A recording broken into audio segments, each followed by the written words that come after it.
नमस्कार, मी पंजाब डक. आज आहे 30 एप्रिल 2026 आणि मी आलो पर्याय स्टोन क्रेशर या ठिकाणी आमचं मशीन आहे आणि या ठिकाणी साईडवर आलेलो आहे. आणि या ठिकाणी महाराष्ट्रातल्या शेतकऱ्यासाठी एक आनंदाची बातमी देणार आहे. राज्यामध्ये काय झालं, आता खूप जणांचे मेसेज यायला मान्सून कधी येणार आहे. तर सर्वप्रथम सर्व राज्यातल्या सर्व शेतकऱ्याला सांगू इच्छितो की 13 मेला अंदमान बेटावर मान्सून दस्तक देणार आहे. म्हणून ही सर्वप्रथम महाराष्ट्रातल्या शेतकऱ्यासाठी आनंदाची बातमी. 13 मेला मान्सून अंदमान दस्तक देईल आणि तिथून दिल्याच्या नंतर तुम्हाला सांगतो 13-14 पर्यंत 2-3 दिवस तिथं पडल्याच्या नंतर 10 दिवस केरळला यायला लागतात न ते 25-26 पर्यंत केरळपर्यंत येईल आणि तिथून 10 दिवस म्हणजे 7-8 जूनला महाराष्ट्रात मान्सून दाखल होण्याचे चान्सेस म्हणजे चिन्ह दिसत आहेत. म्हणून ही सर्वप्रथम शेतकऱ्याची आनंदाची बातमी. दरवर्षीप्रमाणे यावर्षी जवळपास 8 दिवस पाऊस लवकर येत आहे. म्हणजे मान्सून अंदमान बेटामध्ये लवकर जवळपास 8 दिवस येत आहे.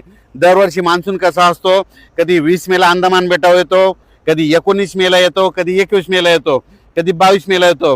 पण यावर्षी जसं गेल्या वर्षी 12-13 मेला आलता तसंच यावर्षी देखील 13 मेला मात्र अंदमान बेटावर मान्सून दस्तक देणार आहे. म्हणून ही सर्वप्रथम महाराष्ट्रासाठी, देशासाठी, आंध्र प्रदेश, तामिळनाडू, कर्नाटक, केरळ, महाराष्ट्र या राज्यासाठी आनंदाची बातमी. म्हणून शेतकऱ्यांनी आता तुम्हाला सांगतो 36-37 दिवस पाऊस राहिलाय. तुम्ही शेतीचे कामे करून घ्या, कारण की राज्यात मान्सूनसाठी म्हणजे अंदमान बेटावर बंगालच्या खाडीमध्ये चांगलं पोषक वातावरण तयार होत आहे. नसता तुम्हाला एक सांगू इच्छितो 20 मे पर्यंत ते वातावरण तयार होत नसतं. पण यावर्षी जवळपास न काय होणार आहे, 10 मे पासून तिथं हालचाली चालू होणार आहे आणि 13 मेला मात्र अंदमान बेटावर मान्सून दस्तक देईल, मान्सून दाखल होणार. म्हणून ही सर्वप्रथम शेतकऱ्यासाठी आनंदाची बातमी. तिथून पुढचा प्रवास कसा राहील हे तुम्हाला मी अंदाजामध्ये सांगणार आहे. म्हणून हे देखील सर्व शेतकऱ्यांनी लक्षात येतं. राज्यात मात्र आता सध्या जवळपास 10-12 दिवस तीव्र उन्हाची लाट राहणार आहे, उन्हाचा पारा राहणार आहे. म्हणून शेतकऱ्यांनी स्वतःची काळजी घ्यायची, पाळीव प्राण्याची घ्यायची, पशुधनाची घ्यायची. म्हणून हे देखील सर्व शेतकऱ्यांनी लक्षात घ्यायचं.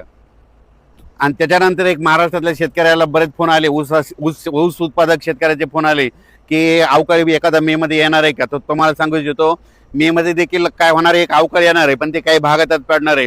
8-9 तारखेला जे पाऊस येईल ते काय होणार आहे, आदिलाबाद, नायगाव, नरसी, त्याच्यानंतर बिलोली, कंधार, लोहा, इकडं नळदुर्ग, इकडं सोलापूर ह्या पट्ट्यामध्ये काय होईल, 8-9 तारखेला एक अवकाळीचा पाऊस येणार आहे. म्हणून त्या शेतकऱ्यांना लक्षात यायचं.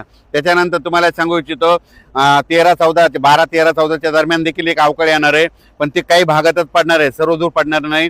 म्हणून हे देखील लक्षात येतं.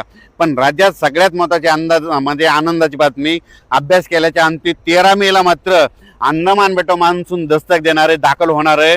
म्हणून हे लक्षात यायचं. तिथून 10-12 दिवस काय होतं, केरळ यायला लागतं आणि तिथून 5-8-9 दिवस लगेच आपल्या महाराष्ट्रामध्ये यायला लागतं.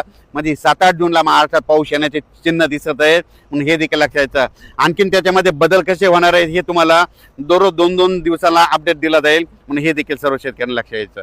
आणि या ठिकाणी पर्याय स्टोन क्रेशर हे इथं रेणाखेडीला या ठिकाणी आमची मशीन आहे. या ठिकाणी आलेलो आहे, मुद्दाम या साईडवर आलेलो, या ठिकाणून मुद्दाम होऊन आल्याच्या नंतर महाराष्ट्रातल्या शेतकऱ्याला एक अंदाज दिला आहे.